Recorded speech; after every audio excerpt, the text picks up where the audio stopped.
দীর্ঘ ২৭ বছর পর দিল্লি বিধানসভা দখল করেছে বিজেপি। আপের একচেটিয়া আধিপত্যে ভাগই শুধু বসায়নি তারা, পদ্মফুলের ঝড়ে ঝাড়ুর দাপট প্রায় উধাও দিল্লি থেকে। এবার অষ্টম দিল্লি বিধানসভা গঠনের তোড়জোড় চলছে বিজেপির অন্দরে। প্রধানমন্ত্রীর বিদেশ সফর সেরে ফেরার অপেক্ষা করছিল বিজেপি।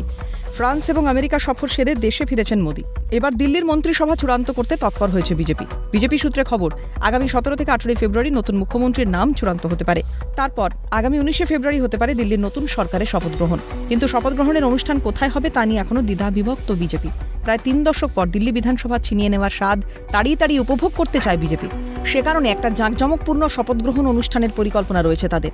দিল্লির জওহরলাল নেহরু স্টেডিয়ামেই শপথ গ্রহণের অনুষ্ঠান করতে ইচ্ছুক দলের একাংশ, আবার আরেকাংশ চাইছে যমুনা তীরবর্তী রামলীলা ময়দানে অনুষ্ঠান করতে। কারণ বহু প্রতিবাদ মিছিল, বিক্ষোভ অবস্থানের সাক্ষী এই ময়দান।